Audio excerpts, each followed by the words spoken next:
Wiener Hua. Hua Hua. Wiener Hua. Wiener Hua. Okay. Welcome back to Beagle Eye Visions. This is episode number 94 of Grindin Fallout 4 featuring CubbyWhole podcast. Featuring CubbyWhole podcast. This is episode number 94 on this playlist, but the episode that we are going to listen to today is really way earlier. It's an early episode of the CubbyWhole podcast. And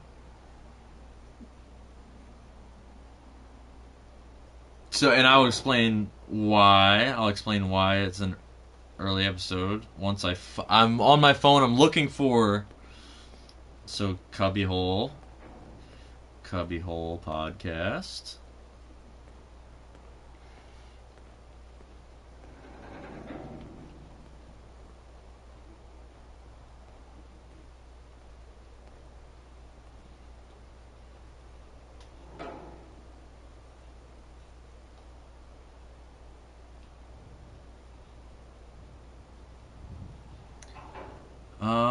If I can find it.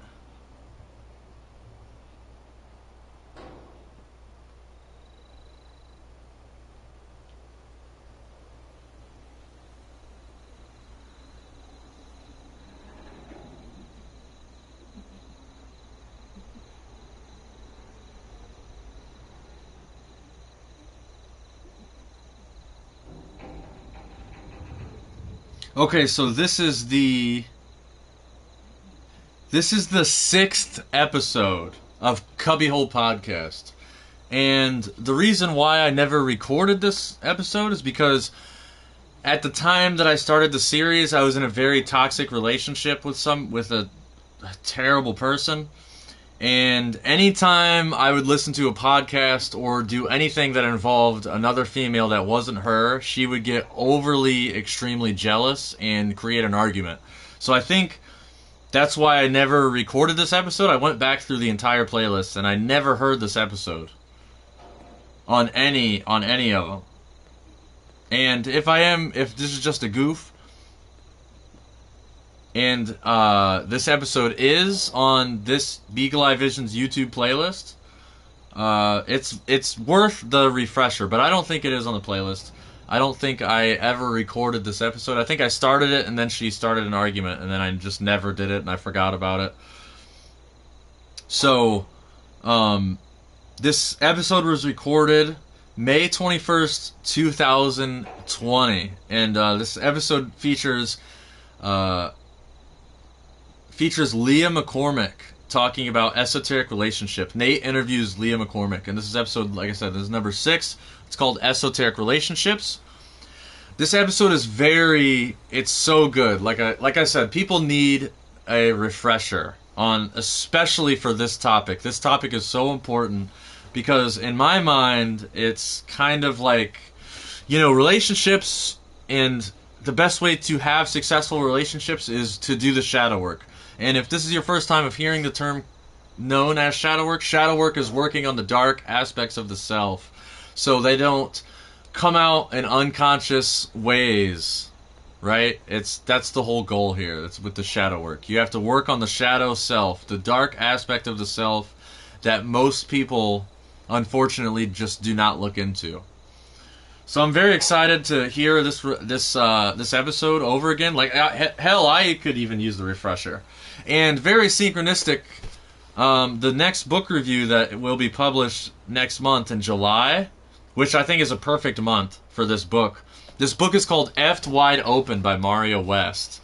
And the chapter that I'm reading is all about relationships. There's chapter 2 in her book titled Just My Initiation, Running Away With Me. Just my initiation, once again, running away with me. Ooh. But so I'm going to read this paragraph from Mario West's book, Effed Wide Open, because it ties hand in hand with this esoteric relationship episode that we are about to get into. But first, I'm going to read this paragraph from my book review notes. That way you guys get a little sneak peek. You guys get a little preview. For those that care, here is a chapter from Mario West's book, Effed Wide Open, and it goes right along, like I said, it goes right along with this episode of the CubbyWhole podcast. And so this is what Mario West had to say. We even create date nights just to schedule in quality time with our beloveds. Sometimes we do so begrudgingly, as if taking precious time away from the world's demands to nurture ourselves and our relationships will somehow end the world as we know it. I hear a lot of complaints about the actual scheduling of date night from those who experience time with their beloved as just another thing to do on the endless list of things to do. Page 92 of Effed Wide Open by Mario West. And that's just a perfect segue of what we're about to get into. So I won't actually start the gaming with these new episodes, with the new, getting the series going again. I want to make sure I have a new microphone. So I want to make sure all of the sound levels are good. I want to make sure I'm satisfied with them. So I'm going to... Excuse me while I whip this out real quick. And the title of this episode is... Oh, I forget the buttons because I've been playing so many different video games. The title of this episode is Esoteric Relationships. Now, I really should be recording this episode on Sea of Thieves, but I'm not going to hop around on the playlist too much.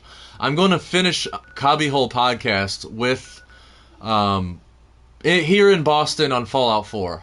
I just think it's a really good game, and I think it's perfect. Well, I also already started, you know what I mean? I also already freaking started, with the Fallout 4. And if you look at the map, Fallout 4 is green language. It's in Boston. Even the green diamond, right, ties right in with the theme of emerald language, the green language. So I'm probably going to stop here at the Shamrock Tap House. I think I already stopped there. I think I stopped there on the last episode. But it's always worth going in there to see if they got some new beers spawned. There's some new beers popped up. And then, since it's a relationship episode, we're going to stop over to the Yangtze. And if you see me sit down... actually, I'm going to make it a point to sit down in the game. I'm sitting down so I could roll a J in real life, so I probably won't be, actually playing the game. So, just enjoy the episode, enjoy the content, and we're going to get started here. This is only a 58-minute episode, so it's not going to be too long.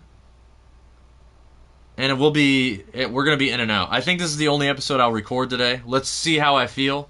I only have like 4 grogs here, and I have to wake up. I have to be up at noon tomorrow. I'm getting a tooth infection pulled, so it's gonna be really intense. I'm gonna have a needle shoved in my gums. So I'm not really looking forward to it, to be honest. So here's episode number 6. Esoteric Relationships, and before I get gaming, I will step out of the room, make sure it sounds good, and then we'll get into it. So thank you so much if you made it this far, especially made it this far on the playlist. We're on episode number 94 for this grinding series featuring CubbyWhole.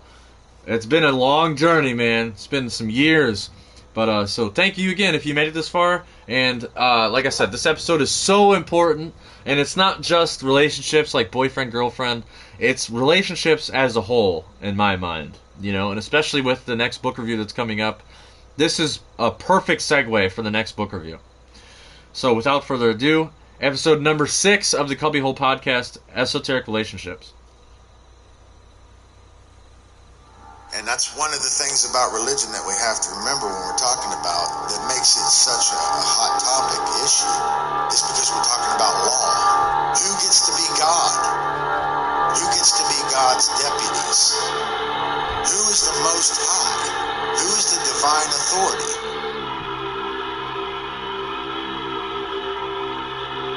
It's all about the claim to the Most High. The only way that somebody can be higher than us is if we give away our power. Because there's nobody, we're all equal. But we're not equal in our knowledge, so ultimately I think it does have to be a hierarchy, but it has to be a cooperative hierarchy, like a bee colony. It's about what our value system is, what we care about.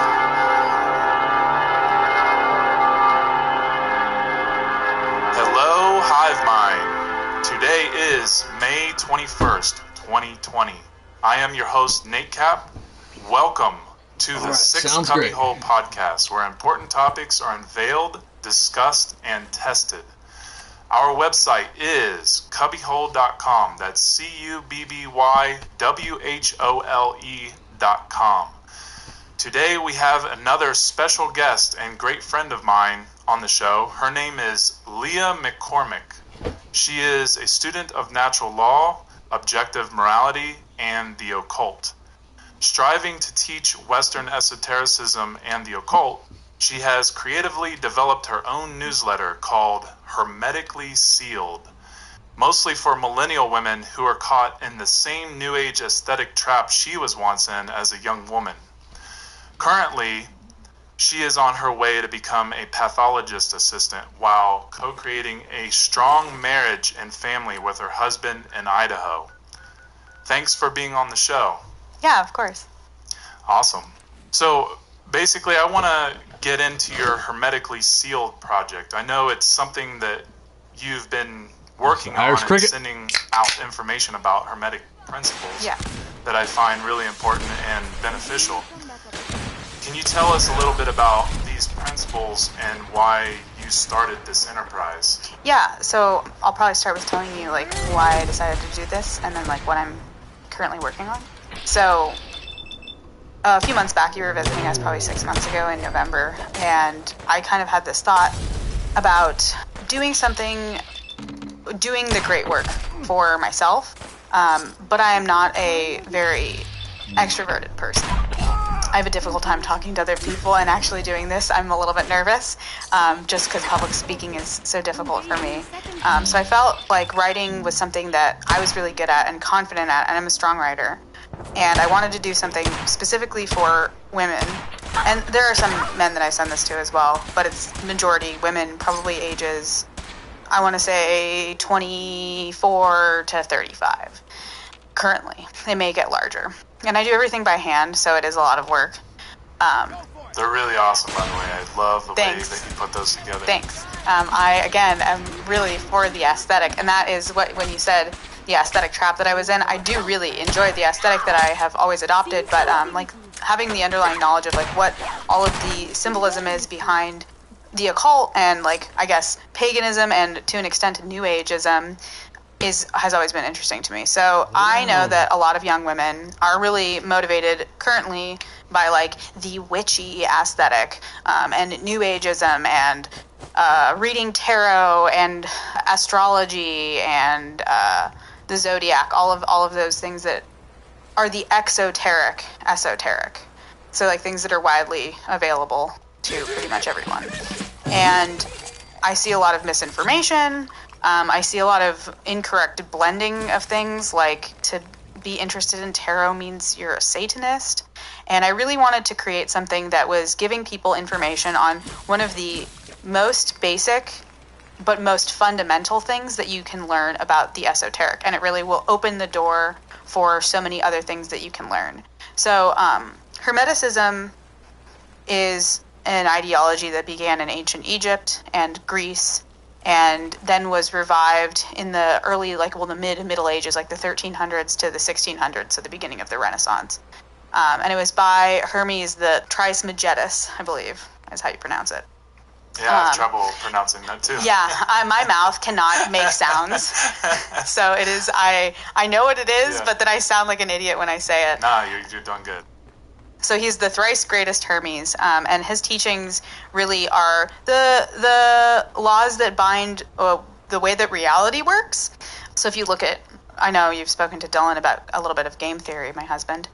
If you look at the world like a game, these principles are the rules in which the game can be played. So there are 7 Hermetic principles. I actually have the Kybalion on me, which is a book that was written in the early 1900s about the Hermetic principles. And the 7 Hermetic principles, in order, are the principle of mentalism, the principle of correspondence, the principle of vibration, the principle of polarity, the principle of rhythm, the principle of cause and effect, and the principle of gender. So all of these... Those are 7. Those are 7. Yeah. Hermetic principles. Yeah. So all of these play into your life on the micro, so like on the individual level, and then on the universal level. And they can all be universally willed, much like objective morality. And they, I mean, like once you know about the Hermetic principles, you can kind of know how to rule your own life, which is very interesting. And this is not like The Secret. I know The Secret is really popular with a lot of boomer and Gen X women, and this is like not The Secret. It's really just understanding the law of the universe. It is universal law. Yeah. So the hermetically sealed, I know that you've sent out a few of those principles so far. Yeah. What principles have you sent out, and which ones are you currently working on? So I have sent out the principle of mentalism, and then the principle of, I just need to look really quick, the principle of correspondence. Currently, I am working on the principle of vibration. I have the art. I do all of the art for my newsletter as well. So I have the art done for most of them.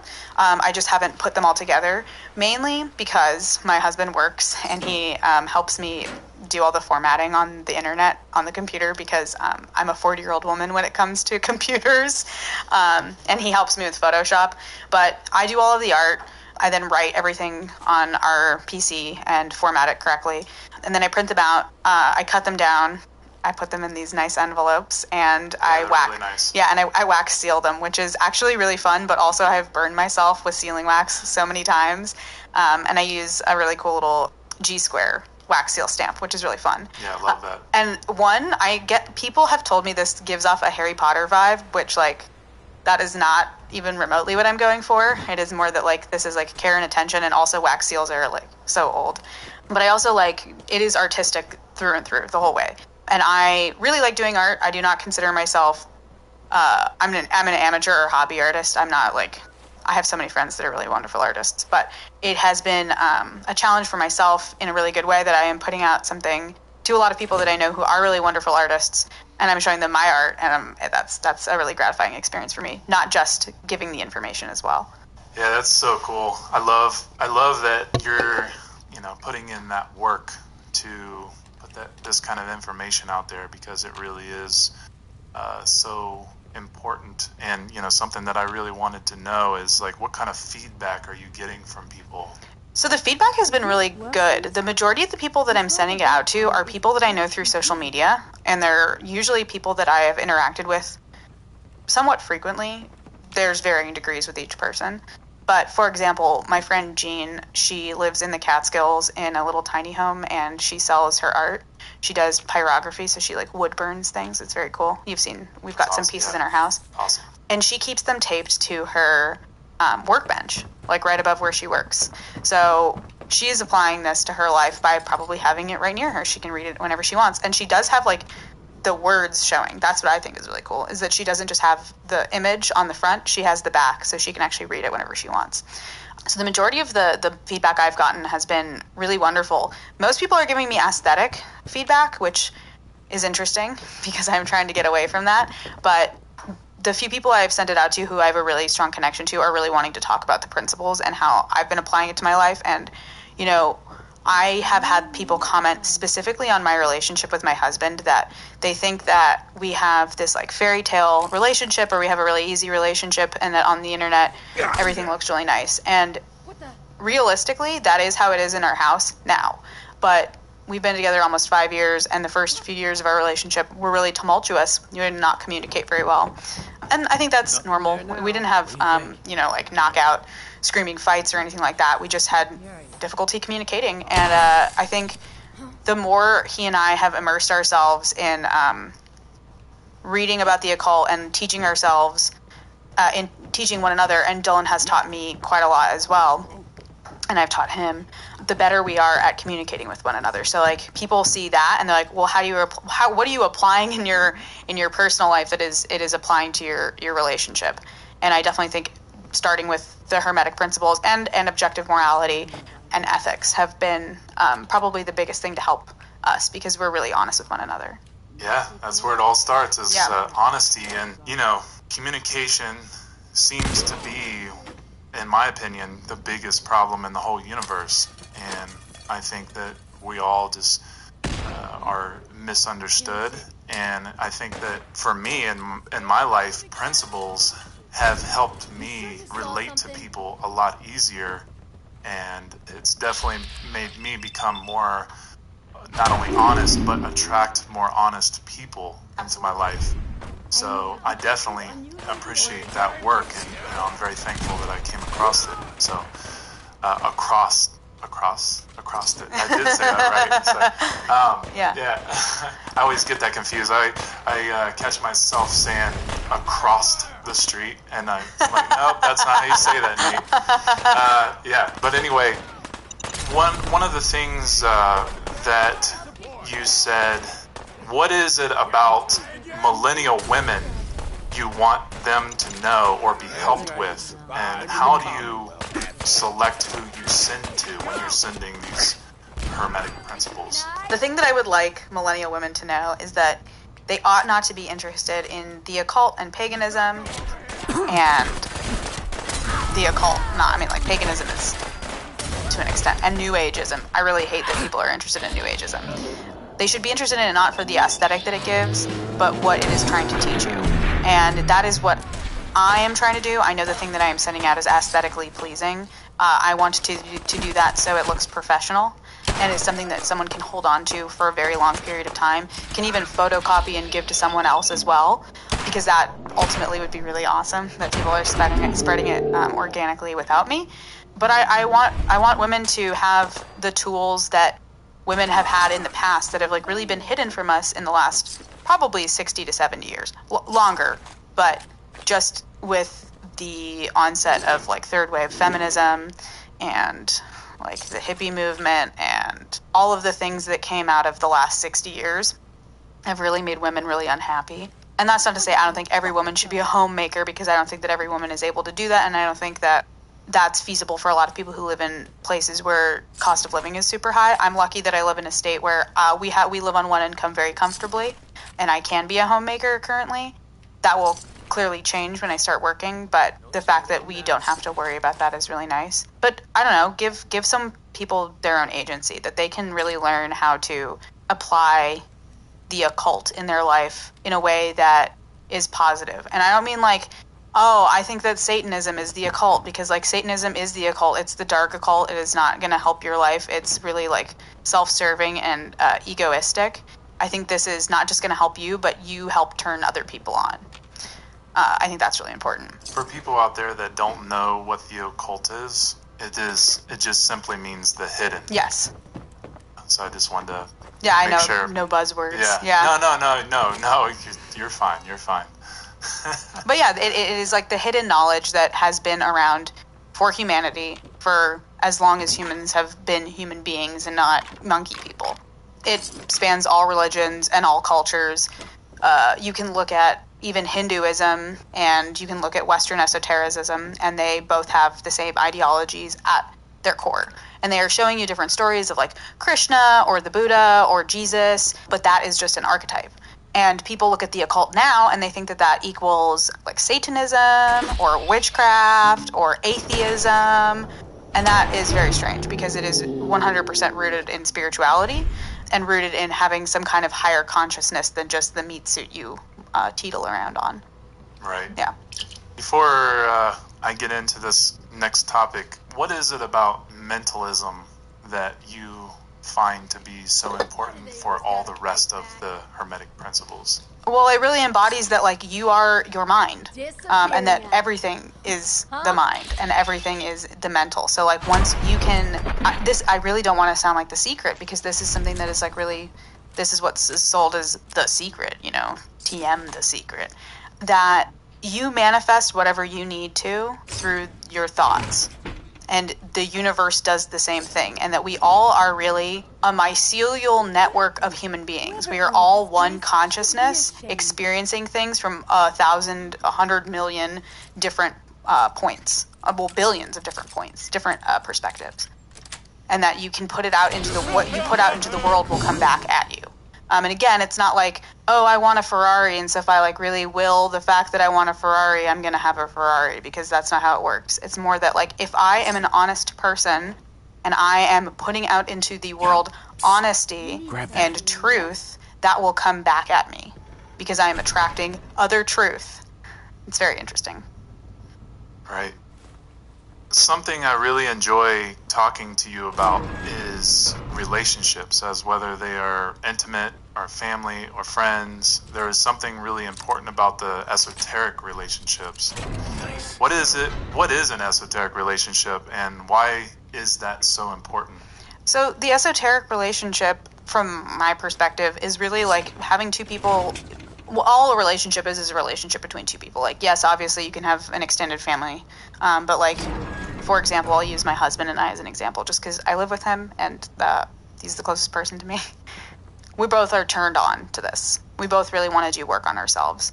So we understand the underlying principles that we are applying in our life must be applied to our relationship.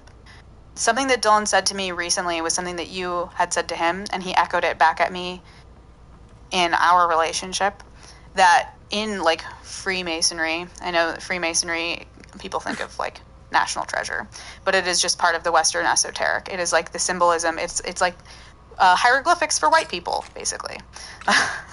That's basically what it is. And it does use some kind of Egyptian imagery as well. But in Freemasonry, these men are considered builders. You are building your lodge with your fellow brotherhood. And Dylan said to me that he felt poorly about ever speaking to me ill, like in a not kind manner, because I'm a fellow builder. I am building this lodge that is my relationship with my husband. And that is what it is. When you look at your relationship, you should look at it as a building.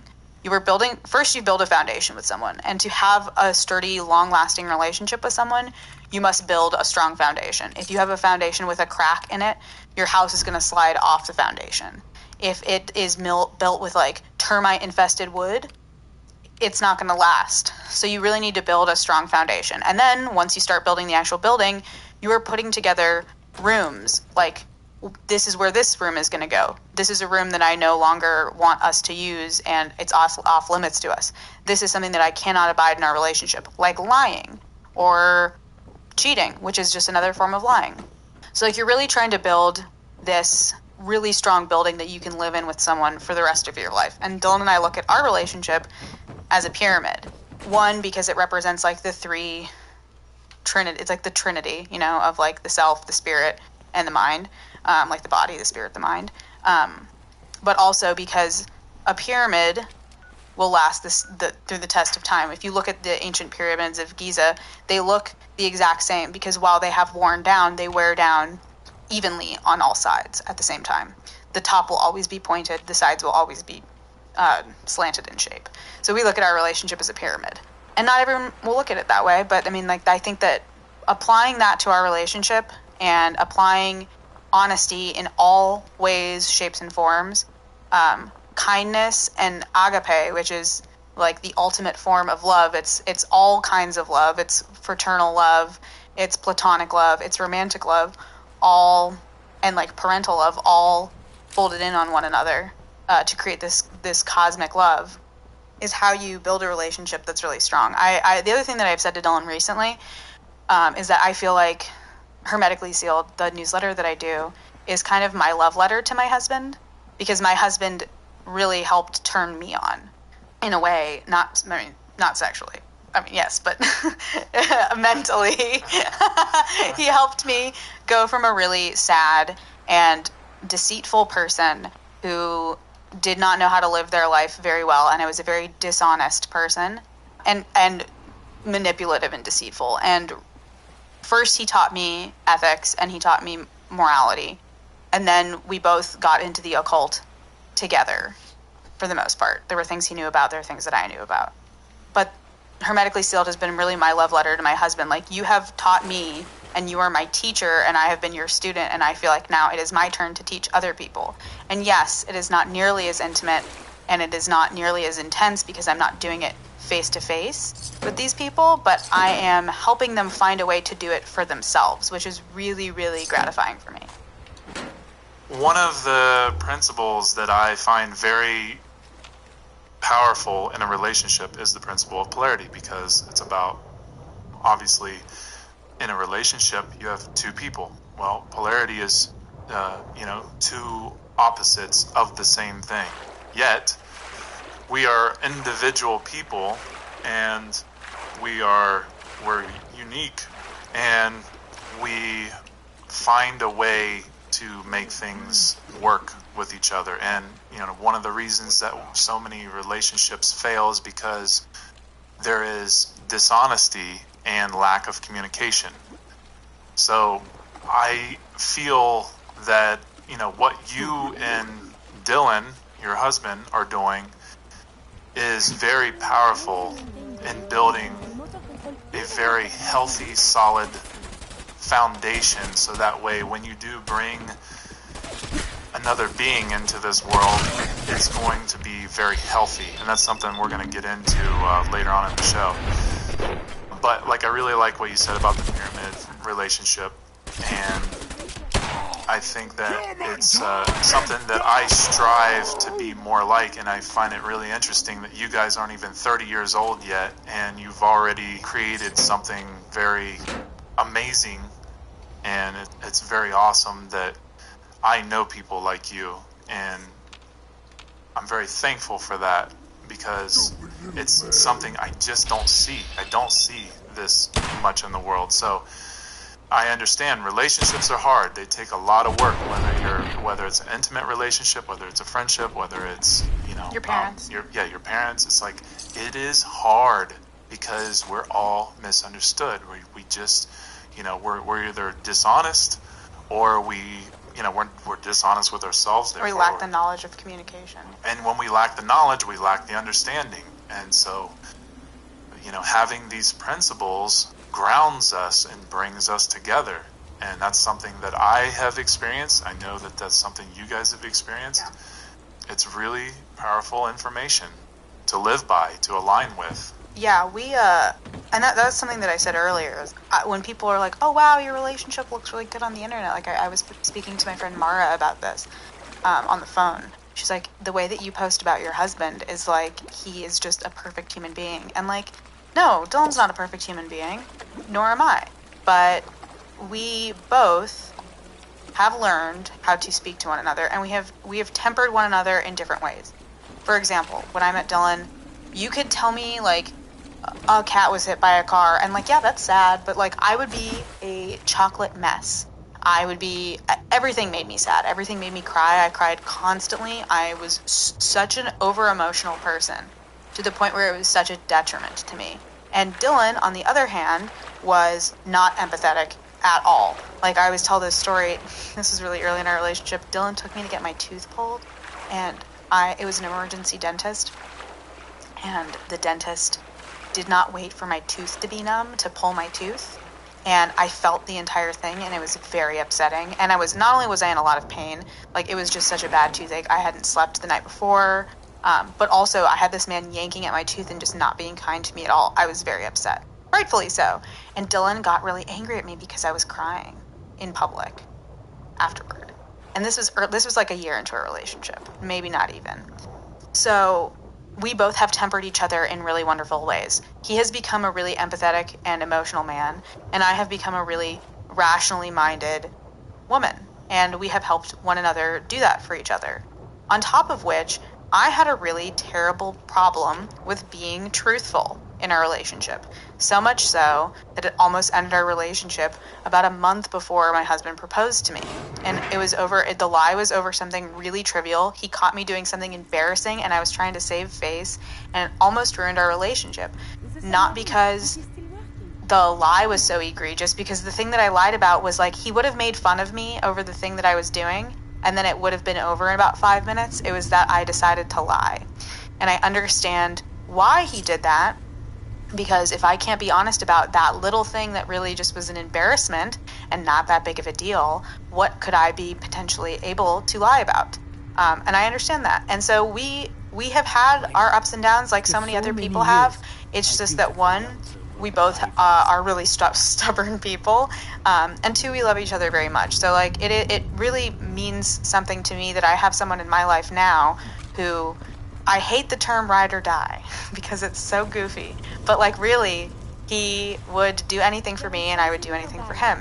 And it's beyond just romantic love. Like, he is my best friend. I feel like when we're in public and we both see something funny happen, we could just kind of have a telepathic conversation with our eyes. We have the same sense of humor. We love the same kind of music. We love the same movies. There's all these wonderful things. And then on top of it, we really know how to communicate with one another like you're speaking to yourself. I don't speak to Dylan in a way that I wouldn't speak to myself. And I'm really, really patient with him. And that's important. I think that's really hard for people to understand, is having patience with the other person, because they're trying just as hard as you are. And like, they're trying to be a builder with you. You're building the same building. So like, why get angry, you know? Right. That's it. It's like, if we're going to be in this relationship together, we have to find ways of being patient and, listen. Yeah. And listen, not to respond, but to understand. Yeah. And, well, yeah, go ahead. I was going to say, I know that we've told you about this a little bit. We have been meditating on entheogens for the last few months, like ritualistically.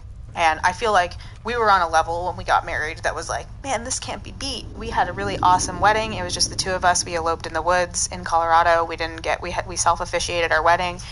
I was like, this is the best day. It was the best day of my life. It is the best day of my life to this day. And I think it always will be one of my favorite days. But like, I was at a position 7 or 8 months ago when we got married where I was like, this is the pinnacle of my relationship. It can't get any better. And then we started doing this meditating on entheogens, and man, it's like I know a completely different person in like the best way possible. And really, we have worked through all of the small issues of like just living with cohabitating with another human being so gracefully in this time period. I know you remarked that we seemed to know like 10 times more information than the last time we saw you, which was just in November and not very long ago. And I definitely believe that's one of the reasons, is that we've been doing this like really deep meditation with one another. It's been really gratifying. Yeah, it's very, very inspiring and very humbling. Thanks, dude. It's humbling for one another, for us as well. Like, it has been such a treat to be able to do this with another person, and that it's so reciprocal. I don't feel like I have to question my husband ever, because I know that he only has my good intentions and his good intentions at heart, which is really powerful for me. Well, this is really important. This next question that I have is, you're both in the works of co-creating a baby. Yeah. What types of measures are you doing to prepare for that, especially like in the condition of the state that we're all in right now? So like, even before coronavirus and all of that started, we were not wanting to have a baby in a hospital, mainly because they're like the amount of medicalization that comes with being pregnant nowadays, and that pregnancy has become a medical condition when it really is just like a state of existence, is very interesting. We should not need all of the medical intervention that we do for just a regular, healthy, natural birth. That's not to say there are women who have complications and need to have their babies in a hospital. That's not what I'm talking about. Those women are well within their rights to do that, and need it for safety. But, for example, since I was born in the last I'm 28, so in the last 25 years, C-sections have gone from 5% of the births to 22% of births. It's disgusting. It's extraordinary. Yeah. And they do that because they want to get women in and out of the hospital like you're on a conveyor belt. They don't want to waste time. They don't want you laboring longer than they want to be dealing with you. So we already had discussed having a baby either at a birthing center or at home, depending on what my midwives thought. My mother had a narrow pelvis, and she pushed with my sister for like 36 hours or something really ridiculous. And then by the time I came along, they just decided to do a C-section because they did an emergency with my sister. Now, my sister was born feet first, and they didn't know to flip her, so maybe my mom wouldn't have just been kicked in the cervix for hours and not been able to have a baby that way. I don't know. But I think that part of being able to have a baby naturally is being super in tune with your body. So weightlifting is really good because you understand how to activate specific muscles. Doing yoga is really good, both of those things. And cardio is good as well, although you can't do cardio like running really late in your pregnancy. So really focusing on things like weightlifting, not at heavy weight, obviously, and yoga, because you understand what muscle groups to activate, and you can really learn how to like bear down and push as a woman. So not having a baby in a hospital is going to be our thing. If the midwife says it's cool, we would like to do it at home. I'd like to do a water birth, most likely. And also just like knowing what you're putting in your body. So I've been taking a prenatal supplement even before we started trying having a baby actively, because you should start doing that about a month before you're starting to try, so you have all of those nutrients like folic acid that a baby needs to create a healthy brain. But taking supplements, I take krill oil, I take fish oil as well, I take my multivitamin, and I take CoQ10, which is good for fertility. But I'm also really trying to cut back on any kind of excess processed foods that I may be eating. Not that I ate a lot beforehand, but I know you and I have talked about this, a really gnarly sweet tooth. So trying to avoid those things and opt for fruit instead. Just really taking care of myself, not just because I'm going to be making a baby, but because those are things that you should be doing anyway, and it's adopting good habits. But it becomes much easier when you know, hey, I'm going to be making this person, and I need to be making it in the best environment possible. So that's like the physical side of it. The philosophical side of it is really like, we don't want to put our kid in public school or school at all. I had a really poor experience in school. I went to both public school and then a private Jewish school, and I was really horribly bullied, just because I was a smart kid and a kind of a weird kid. And I had a lot of teachers that bullied me. A lot of the kids bullied me. And on top of it, I think that when you put your kid in school 8 hours a day for 5 days a week, well, isn't that your work schedule? Isn't that a 40-hour work week? Are you not just training your child to become a worker? Children don't learn that way. Children learn in a couple-hour blocks a day of hands-on learning. Smaller children, at least. Older kids can sit down and learn a little bit differently. But focusing on giving our kids a lot of kinetic, hands-on learning is what I'm going to be focusing on. I'm going to homeschool our kids. We're going to do like a blend of Reggio, Montessori, and Waldorf. These are all different teaching and child rearing philosophies. We're not going to adopt every aspect of those things, but putting them into the way that we want to We want to learn our kid, teach our kid how to live their life. Giving them a lot of space to be who they want to be as a person, but also really guiding them towards making good decisions for themselves. And not because it will make me happy, but because it will make, like, me as their parent, like, oh, I'm proud of you. More that the good choices that they are making will bring good consequences in their lives. So we're really going to be focusing on consequence-based parenting rather than punishment-based parenting.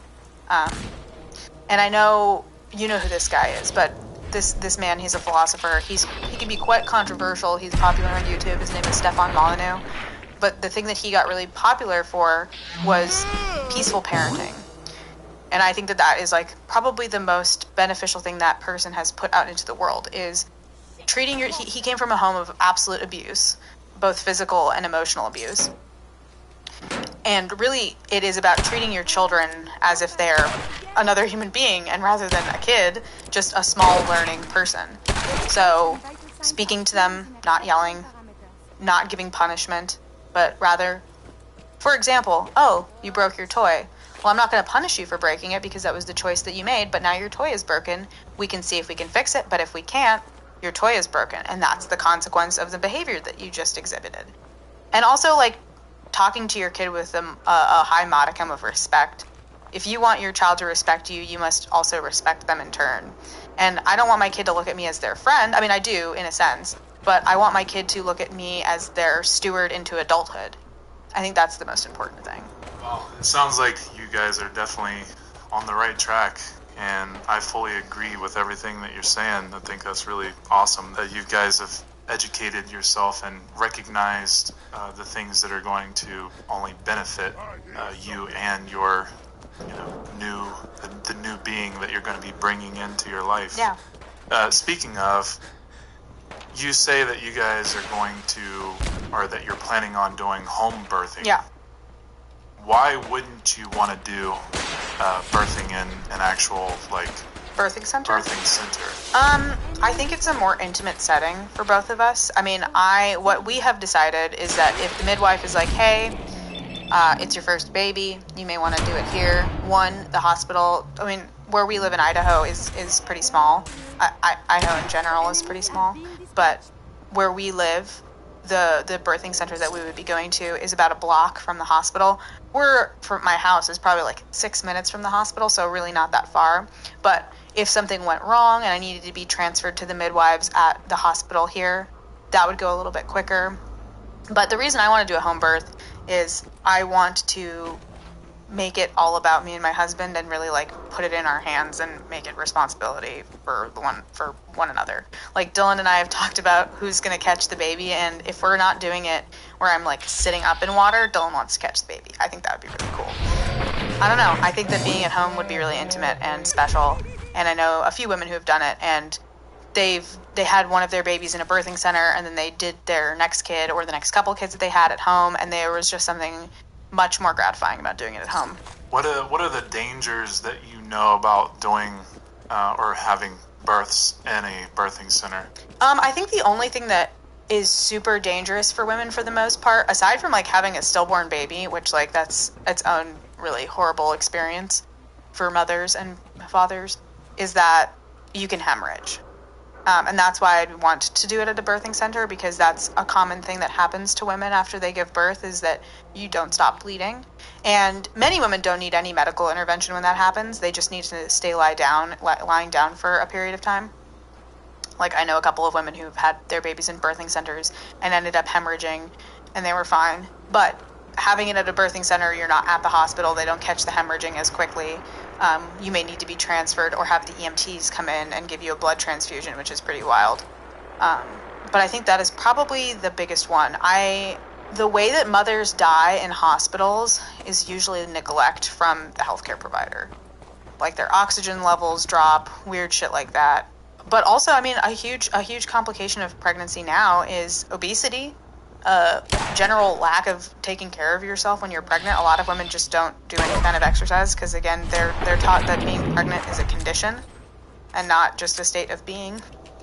So they're like, oh, I can't do anything because my baby. And really, if you think about it, women were out washing their clothes and like beating millet into flour in the Middle Ages and doing all of these really crazy, intense physical activity while pregnant. Because their husband is sowing their field or, harvesting crop or selling his wares in the marketplace. So you are also responsible. You don't just get to stay home and eat bonbons, which is what a lot of women have been able to do for the last 100 years. You need to stay active. You don't look at it like a condition. Unless you have a underlying medical condition that comes with pregnancy, like preeclampsia or an incompetent cervix, any of those physical conditions that can come with being pregnant. If you have a healthy pregnancy, you pretty much can do most of what other human beings can do. You probably want to lift at lighter weight, but that's about it. How do you feel about mutilation in Like genital mutilation? Genital mutilation and cutting the cord and the creams on the eyes and the blankets that babies are rolled up in, the little chemically induced blankets. Yeah. How do you feel about all that? I mean, it's all real weird that we do. I think the circumcision is so detrimental to men because you get like a weird, I mean, I don't have a penis, obviously, but you get a weird complex around your genitals. And there's actually this really interesting documentary about circumcision on Netflix. And this one pediatrician said that he was seeing, on average, one botched circumcision revision, because he would do revisions, a week. And that is pretty wild. I don't know if you've ever seen the thing that they put the baby boys in to hold you down. Oh, yeah. It's like that vacuum form plastic strap machine that holds straps your baby down. There's another really odd misconception that babies don't feel pain. like newborn infants don't feel pain. I don't know where that came from, because clearly children scream when they're cut. Little boys scream when they're having their penis circumcised. So I think it's really the first sexual interaction that your child will have is being sexually assaulted in his first days of life, and then having a very intimate part of his body cut off, the part of your body that keeps the glands of your penis sensitive. You remove basically all sexual pleasure from a man when you do that. And men get really uncomfortable when you say this to them, especially men who've been circumcised, because they feel like it's a judgment on them, when really, like, you didn't make that decision. It just goes along with, like, the same thing, like ear piercing. Like, why do people pierce their 3-month-old baby girl's ears? My mom did. I don't wear my earrings ever. Not because, like, it's a protest. It's like I personally am not a person who likes to wear earrings.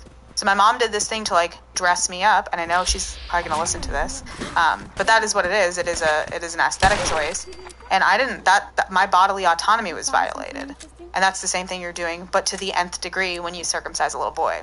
The eye creams and the baby blankets and all the weird medical terminology apparatus that they put on kids is also really strange.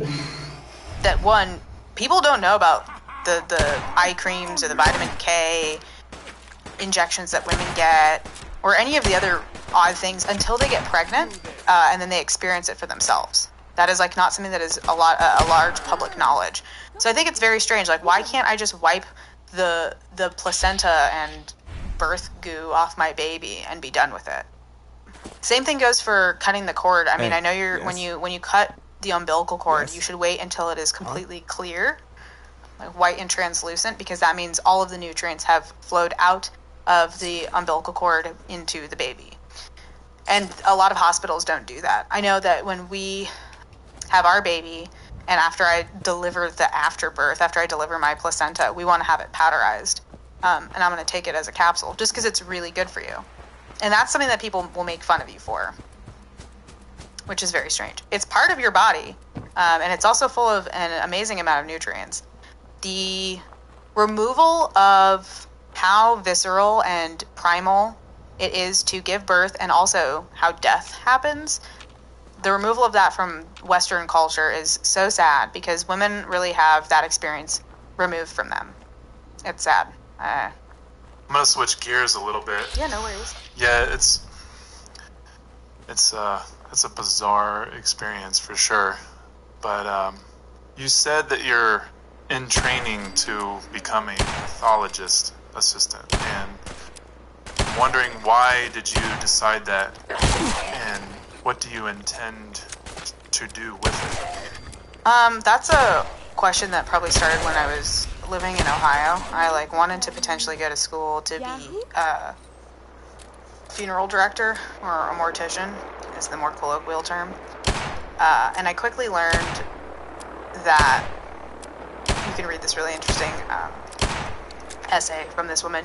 I think her name is Jessica Milgram, but it's called The American Way of Death. I read that, and then I was like, oh, I really actually don't just want to sell grieving family members caskets and upsell them on flower arrangements, because that's really what the American death industry is. I have always had a very deep fascination with death from the time I was young.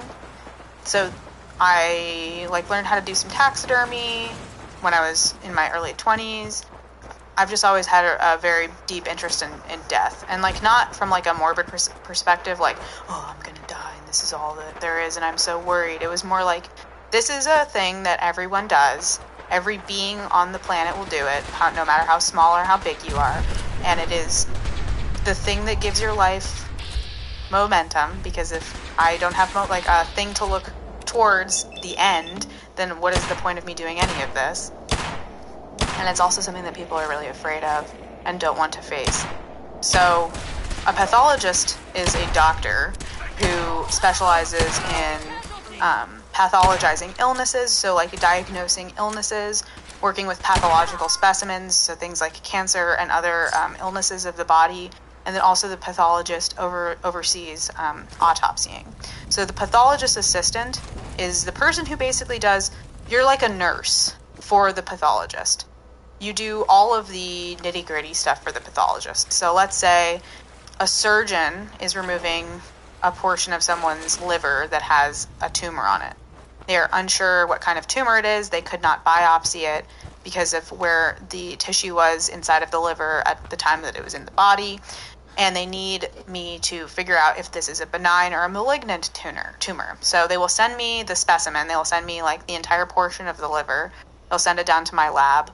I will then gross it, which means you'll cut it open and look for that pathological specimen. And then I prepare it for it to be put onto a slide. I'm not the person who's looking at the slide. The histologist is. This is another person in the line of diagnosis. But I'm part of that. And then the other thing that I will be partaking in is autopsy. So I basically will, me and any other pathologist assistant that I work with, will be performing pretty much the entire autopsy. And because I am not a medical doctor, I do not get to sign off on someone's cause of death. I then get to present my findings to the overseeing pathologist, and he will write up the final paperwork that says, oh, this is the reason why this person died. So there are like a few things that I could do with this. I can work in a clinical setting in a hospital, which is likely what I'll end up doing. I can work for the government, which I'm absolutely not interested in doing. So I could work for like the county coroner's office. And then I can also work for a private laboratory. I can work for a private laboratory where I'm grossing a high amount of, like a very large amount of specimens. So currently I'm getting my undergrad in medical science. I'll then go to a school that's in the north part of our state. Well, it's technically in Washington, but it's on the border of Idaho and Washington. And I'll go to school there. And then I'll start working when that's finished. The way that we have planned this out is that I likely will be done with school by the time our kids are probably anywhere from the ages of like 4 and 7, with like the younger one being closer to 4, the older one being closer to 7. Potentially sooner, but we want me to school our younger children, and then Dylan and I will kind of switch off, and he will be doing the majority of education with the older kids. Mainly because I have a lot of patience for a little kid, and I don't know, Dylan may be like, I can't. We've listened to this one song 8 times today. I can't do it anymore. Because I don't know if you know anything about little kids, but they like listening to the same songs on repeat. Definitely. Yeah. So that's the reason I wanted to do it, is my fascination with death. 2, I do want to help people, and I think that that's a really helpful part of society that I am a part of, that I'm helping people who are ill figure out why or what they are ill with. And I'm also again, what I said in the beginning, I'm a very introverted person. I have no interest in being a doctor. I don't want to touch live people, which is really funny. Most people are like, dude, you want to touch a dead body? Yeah, I mean, I don't have to be nice to the dead body. I don't have to do small talk or talk about the weather or coronavirus with the dead body. They're just there, and I am working around them. So I'm able to help, and I don't have to deal with the public, which, like, it's the best of both worlds. And it's science. I'm very interested in science and the human body. The human body is so fascinating. So the fact that I get to, like, dig around in people is cool. That is really fascinating. Yeah. That's pretty awesome. Thanks, dude. I definitely would like to have you back on once, maybe we could do a whole segment on that.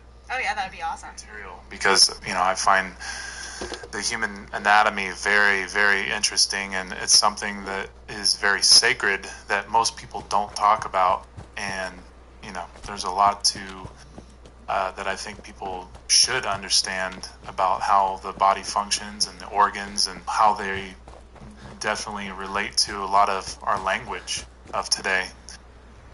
Lastly, what is one thing that you feel is important for young women to know about being responsible? That is a very interesting question. I think it is important that young women take responsibility for themselves. So much of our culture is about laying misfortune or the responsibility of others, of yourself, at the feet of others, rather. So, I cannot do this because the patriarchy has kept me down. Or I cannot do this because the government does keep you down, but, like, the government has kept me as a woman down, specifically because I'm a woman. The government wants to keep all of us down. So really, recognizing that you have a power in yourself to learn, to be interested in something not just for the surface the surface level interaction that you're having with it, the aesthetic interaction you're having with it, I know that I will get a lot of flack for this, but I know many women that I know, and I'm not saying all, many women that I know are very aesthetically driven. And that is important. I mean, aesthetics are a branch of philosophy, but aesthetics are not the thing that should drive you in life. You should really be taking responsibility for yourself and do all that you can to be the best person that you can be, so that you can give that gift to other people just by interacting with them. I have found that learning the occult and learning natural law and learning objective morality have made me a better person, and I can give my best self to other people. And I know that with my generation, with your generation, and I'm seeing with some young people younger than us, the Generation Z, that moral relativism is super popular and is applied in so many different ways, and that one will not make you a whole person, but you are also giving this to other people, and you are giving other... Oh my gosh, dude, speaking of moral relativism, while we're on the topic, I literally got kicked out of a guild in Sea of Thieves, and it's okay because the guild was called the Drunkens, maybe I don't need to be a part of it. I guess maybe it might be a blessing in disguise.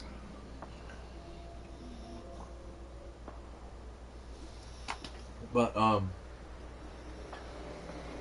so the owner of the guild was huge on moral relativism. When we got into it one night on my birthday. Actually, this is my past birthday, my 32nd birthday. He said everything is relative. We were talking about how the school got bombed. The school in Iran or Israel, I forget where it was. One of Trump's initial missile launches landed on a school. And that wasn't even after. That was after they had already got the target, I believe. But yeah, this guy, he just said everything is relative. Morality is relative based off of the area where you live. He was saying that there are some, the same old argument. There are some cultures that believe RAPE is a part of growing up and a part of culture, and he just kept saying that moral relativism it's all relative. That's what he kept repeating. It's all relative. It's all relative.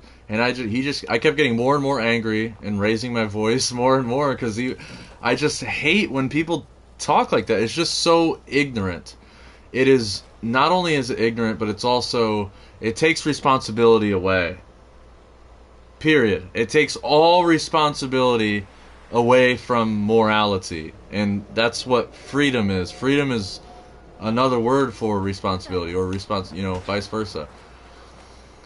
And I get so frustrated when she said that moral relativism is very popular. And this was in 2020. It's 2026 now. And go question people about what they believe about morality.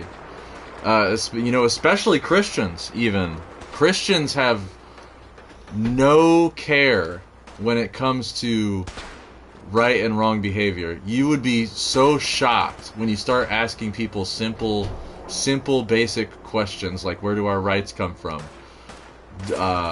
Is there a difference between right and wrong behavior? It's fascinating when you start getting into these subjects, but these subjects are very touchy, because if you're like me, then as soon as the moment somebody says, "Oh, it's all relative, man. It's all relative." Like, if you're like me, I get so frustrated, and I lose all of my patience immediately. That's something I need to work on. But because it's everywhere, that's why I lose my patience so fast, because it is real. Moral relativism really is popular. It's deplorable. It's like the Mark Passio episode on the CubbyWhole podcast. People live in a state of thrall, right? And let me look up the definition of that word. This stupid Brotherhood of Steel helicopter is actually going to get away. Maybe not. Where are they at? God, the Brotherhood of Steel is so stupid. Brotherhood of Steel is a prime example of moral relativism, really. You know, they believe that they should hoard all of the technology. That's why I just blow up all of their helicopters and get free EXP. Dude, they're so close. Where are they at?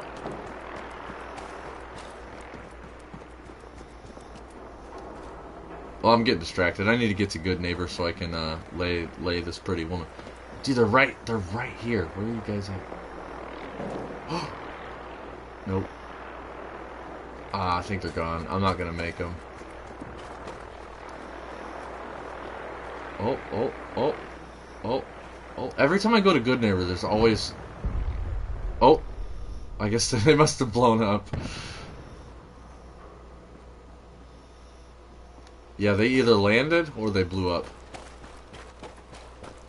I don't hear them anymore either. But yeah, the popularity of moral relativism is absolutely insane. It's insane. Oh my gosh, it's so insane. But oh, the definition of thrall. That's what I was gonna look up.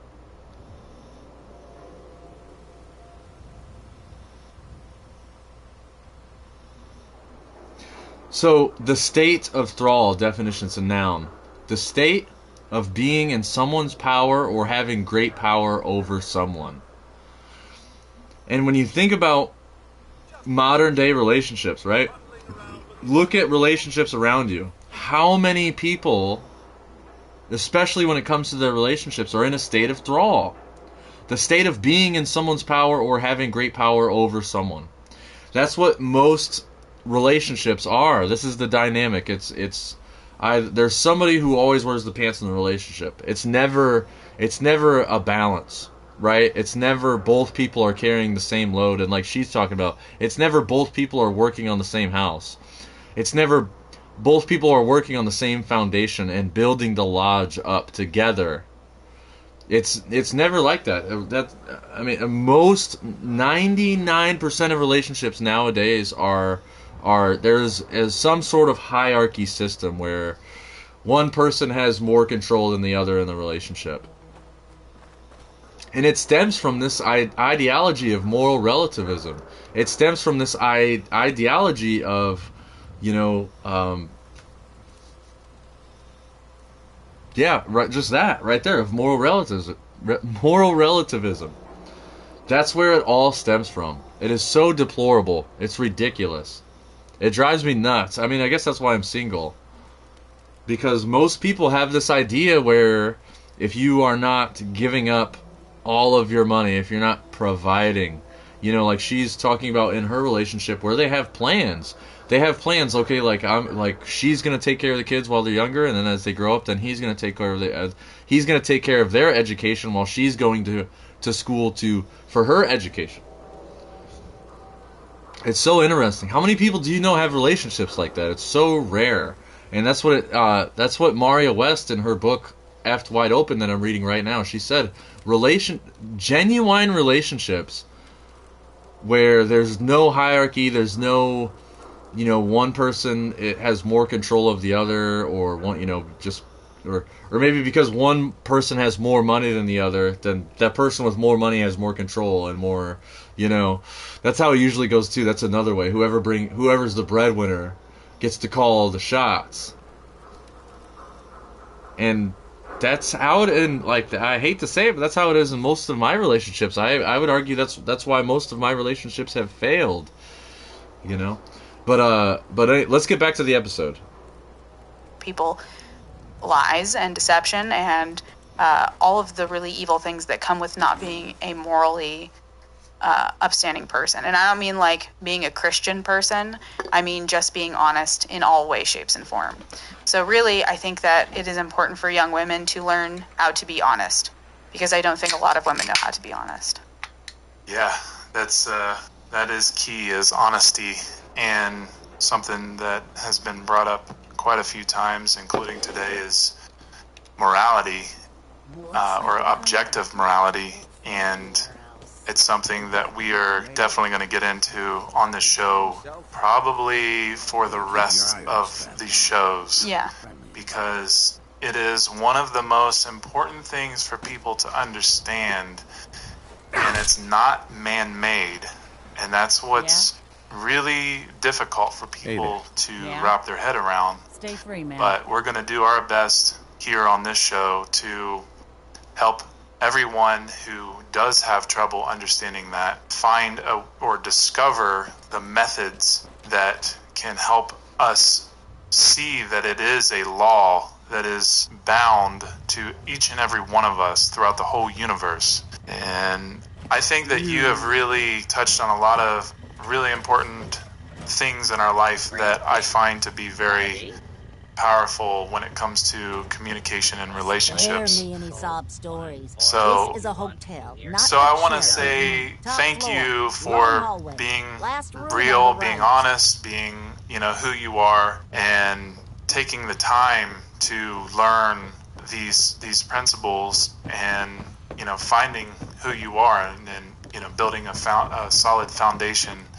with your husband and your friends, me, and taking the time out to do this whole podcast. Absolutely. I think it's really awesome. I appreciate you having me on. I'm really excited to see where you go with this. I'm really excited that you're someone who's trying to inspire younger women, and it's something that I strive to do as well, because not just women but all people. And I just know that this is what it takes. If you're a woman out there who is striving to see women have a better life and suffer less, this is really the work that you have to do. You have to understand a high degree of who you are and love yourself enough to be able to help others, and then spread this information. That's really what this is about, is spreading this type of information so that others can have a chance to, really see the bigger picture. And, we're all connected. We're all in this together, and we're all unique people, and we definitely need each other. Absolutely. I really appreciate it, dude. Thank you so much for having me on.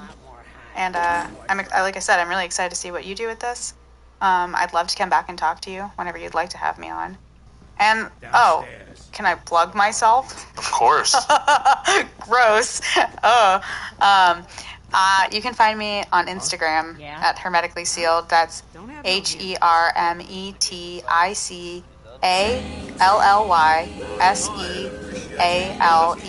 Hermetically Sealed. And that's where you can find me. If you'd like to get one in the mail, you can always direct message me on Instagram. This is free. The only thing that I ask is that if you do want to give any kind of donation, it's like if you can send me $5 for postage. Usually when I send one out, I get probably $15 in donations, probably from like 2 to 3 people, and that helps me with postage. And that's like really the only thing that I ever ask for. I do it for free because it is really important to me. And that might seem like a small amount of people or the principles that she has sent out, but honestly it's one of the biggest things that anybody could ever do, because this information, it's not like this information is like the end all be all information. This information is, when it comes to the Kybalion and the 3 initiates, which is the Hermetic principles, these are the principles that are a foundation for how to understand who we are and what this all means.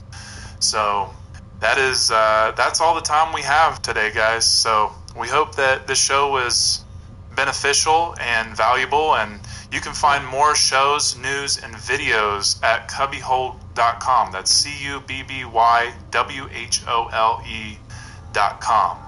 So thank you, and have a great day. Yeah. Such a good freaking episode. Oh my gosh. I needed to rehear all of that.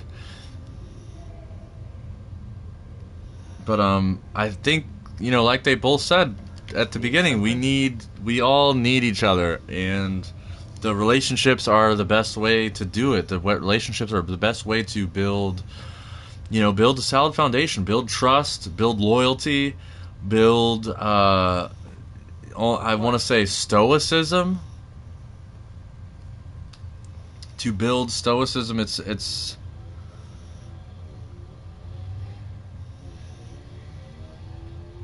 yeah. I don't know. So good. I'm super tired. I was surprised. I was surprised at how tired I was after work. Like, when I work in the kitchen, it's not very labor demanding, but I guess just the way that my work ethic is, I just, I don't know. And I was started to work out again, but I was like kind of lazy. Working out is just so talentless. I mean, gaining muscles literally doesn't take any talent at all. And I would almost rather I'd rather get off work and record one of these episodes, right?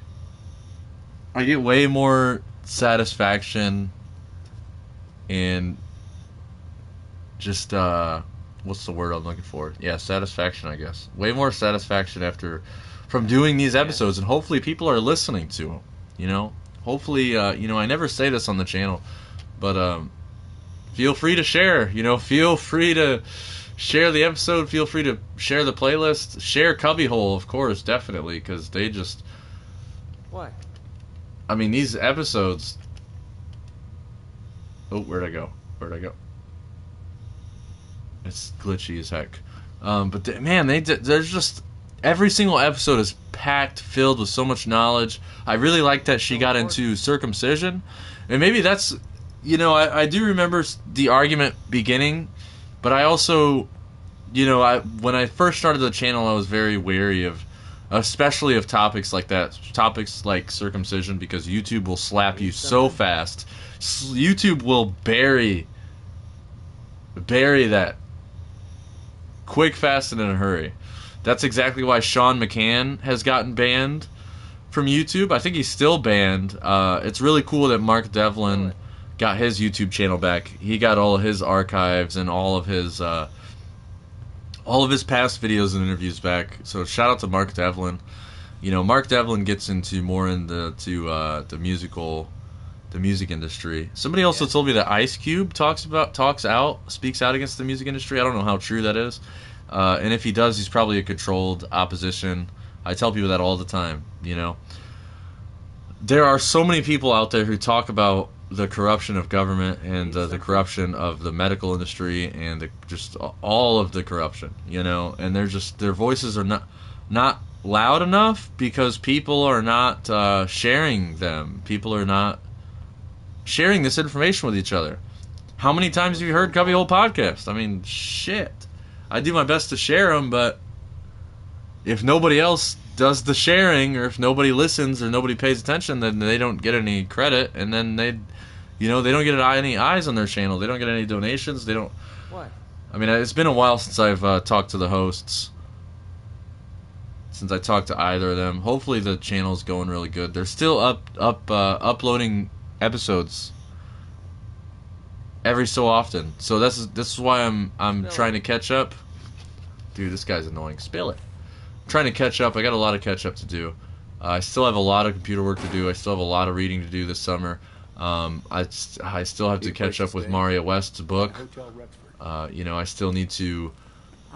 Well, I got most of the notes transferred over today, but I'm only on chapter 4 out of 13 or 14. So I still have about 8 or 9 chapters left to do, and then still do all the notes. I think I'm going to slow up on the notes. For the book review, I already have so much content. I have so much to talk about for the book review of Effed Wide Open. I'm very excited. I get to sleep in with Squirt Dog tomorrow, so for the rest of the night, I think I'm probably just going to play... Will it work on here? Will the third-person view here work? I think for the rest of the night, I'm just going to play some GTA. I might do my finals dailies. I'm going to do my GTA spin. Basically do all my dailies. It's already 11:48. It's almost midnight. So I wanted to upload to YouTube, upload a WDub. But again, people don't pay attention. Whoops. People don't even pay attention to the gaming aspect of this channel, let alone the esoteric aspect of this channel, I've pumped out so much content over the years. It's kind of ridiculous, to be honest. But again, if nobody looks at it, then nobody looks at it. That's how trendy people are. You know what I mean? That's why true, authentic relationships don't exist, right? It's so... I mean, how many moms out there encourage their daughters to marry into money? You gotta marry well. Oh, he's got money. How many moms out there encourage their daughters to not date a boyfriend if he doesn't have a vehicle? You know what I mean? And they could get along great. They could get along swimmingly. They could be a 10 out of 10 when it comes to a relationship. But just because the guy doesn't have a vehicle, the girl won't give him a chance. And if the girl does give him a chance, like I said, there's always that parental authority figure in their ear whispering, oh, but he doesn't have a car. How is he going to drive you on road trips if he doesn't have a car? You know what I mean? If he doesn't have a car, that must mean he doesn't have money. That must mean he's not financially stable if he can't afford a car. You know what I mean? There's always some authority figure whispering into the other person's ear, right? It's so weird. It's so freaking weird. Like I said in the book review, I'm going to say it in the book review, I can't figure out relationships in 2026. It's just, I don't understand. So I'll just keep hanging out with my dog.